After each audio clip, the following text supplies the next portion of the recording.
Correct అనుకుంటారు. మరి Johnny master ఇప్పుడు దాకా బయటికి వచ్చి మాట్లాడలేదు కదా, సో దాని మీద మీ అభిప్రాయం ఏంటి? సో యాక్చువల్ గా జానీ మాస్టర్ నలుగురిలోకి వచ్చి మాట్లాడితే ఏది నిజమో ఏది అబద్ధమో తెలుస్తుంది. సో తను ఏం మాట్లాడుకోకుండా దాక్కుని ఉంటే ఏం తెలియదు కదా. ఇప్పుడు ఆ అమ్మాయి ఎవరైతే ఉన్నారో తన అసిస్టెంట్, తన కేసు పెట్టడంలో తప్పులేదు. ఎందుకంటే తన మీద నిజంగానే దాడి జరిగిందని చెప్పేసి అండ్ తను అబ్యూస్ చేస్తున్నాడని చెప్పేసి చాలా విధాలుగా జరిగింది కాబట్టి తను నలుగురిలోకి వచ్చి చెప్పుకుంది. ఒక ఆడపిల్ల బయటకు వచ్చి చెప్పుకుంది. ఒక మగాడివి నువ్వు ఎక్కడో చివరున్నావు, నీ మీద ఇంత వస్తుంది కాబట్టి నువ్వు ప్రూవ్ చేసుకున్నాడు, నువ్వు బయటకు రావాలి కదా. నువ్వు బయటకు రాకుండా ఎక్కడో దాక్కుంటే ఎట్లా?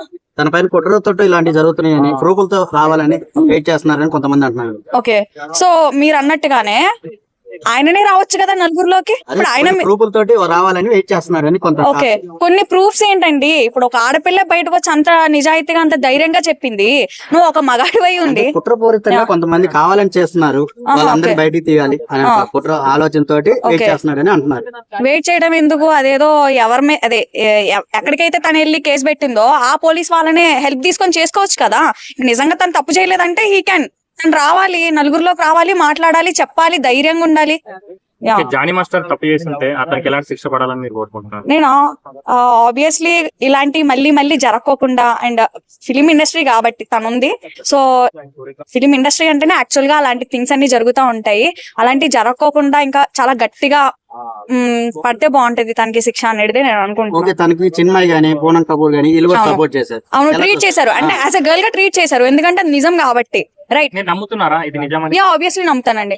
నాకు ఎక్కువగా అన్ని శిక్షల పేర్లు నిజంగా నాకైతే తెలియదు, కానీ మళ్ళీ ఇలాంటి రిపీట్ కాకుండా ఎవరైనా అబ్బాయి ఇలాంటి పనులు చేయాలంటే సుస్సు పోసుకునేలా చేయాలా.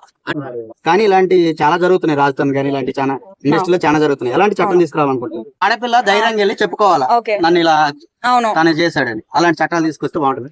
చాలా బాగుంటది అది. ఇంకా ఎందుకంటే చాలా మంది పరువు కోసం చెప్పుకోరు కదా. అవును, చాలా మంది అయితే నిజంగానే పరువు కోసమే చెప్పుకోరు, వాటి కోసమే బయటకు కూడా చెప్పుకోలేని అన్ని ఉంటాయి.